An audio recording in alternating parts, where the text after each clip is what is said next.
Recharge खत्म होने के बाद आउटगोइंग के साथ साथ इनकमिंग कॉल का भी बंद होना। सर, जब प्रीपेड प्लान एक्सपायर होता है या मोबाइल रिचार्ज की वैलिडिटी खत्म होती है तो आपकी आवाज बंद कर दी जाती है। फोन मेरा, सिम कार्ड मेरा, नंबर मेरा, तो सर रिचार्ज खत्म होने के बाद आउटगोइंग कॉल बंद होना समझ आता है, लेकिन इनकमिंग कॉल बंद होना सरासर मनमानी है।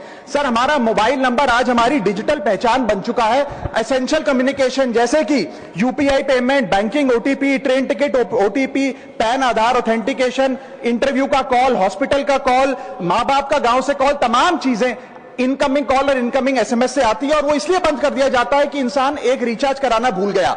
सर, इनकमिंग कॉल बंद करना is not stopping of a service, ये हमारे राइट टू कम्युनिकेशन को स्टॉप करने जैसा है। सर, जैसे आपका आधार कार्ड इसलिए एक्सपायर नहीं हो जाता कि आपने डिटेल अपडेट नहीं करी, या आपका बैंक का खाता इसलिए बंद नहीं हो जाता कि आपने मंथली डिपॉजिट जमा नहीं किया, या आपका वोटर आईडी इसलिए सस्पेंड नहीं हो जाता कि आप एक चुनाव में वोट डालना भूल गए। ठीक उसी तरह आपका मोबाइल नंबर इसलिए सस्पेंड और डीएक्टिवेट नहीं होना चाहिए कि आप एक रिचार्ज भूल गए। सर, मैं सदन में फ्री आउटगोइंग की मांग नहीं कर रहा, फ्री डेटा की मांग नहीं कर रहा, लेकिन इनकमिंग कॉल फैसिलिटी की गारंटी होनी चाहिए। मेरी 3 स्पेसिफिक मांग है। पहली, प्रीपेड मोबाइल कनेक्शन में इनकमिंग कॉल और इनकमिंग एसएमएस कम से कम 1 साल तक कंटिन्यू रहे, चलता रहे from the date of the last recharge, ताकि एसेंशियल कम्युनिकेशन चलती रहे। दूसरी, deactivation of the mobile number after 3 years. ऐसा ना हो कि आपका मोबाइल नंबर किसी को आपका मोबाइल नंबर बंद करके किसी और को अलॉट कर दिया जाए। कम से कम 3 साल का ग्रेस पीरियड देना चाहिए from the date of the last recharge. And third demand, mobile operator should introduce a low cost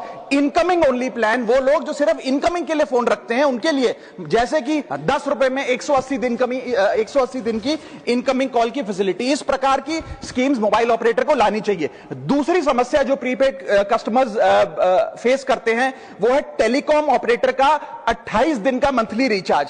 साल में सर महीने 12 होते हैं, लेकिन 28 दिन की रिचार्ज के माध्यम से 13 टाइम्स रिचार्ज कराना पड़ता है। कैसे सर? 28 दिन into 13 times is equal to 364 days. ये एक बड़ी क्लेवर स्ट्रैटेजी है जिसके चलते आपको फीलिंग 30 दिन की देते हैं, लेकिन आपसे डीलिंग 28 दिन की करते हैं। सर, दुनिया में हर जगह बिलिंग साइकिल कैलेंडर मंथ के हिसाब से होती है, 30 या 31 दिन। आपको मंथली सैलरी, लैंडलॉर्ड का रेंट, बैंक की ईएमआई, बिजली पानी गैस का बिल, तमाम चीजें 30 या 31 दिन के महीने के हिसाब से होती हैं। लेकिन ये मोबाइल ऑपरेटर, टेलीकॉम ऑपरेटर 28 दिन के महीने के हिसाब से आपको रिचार्ज प्लान बेचते हैं, ताकि साल में एक अतिरिक्त रिचार्ज आपको मिल जाए।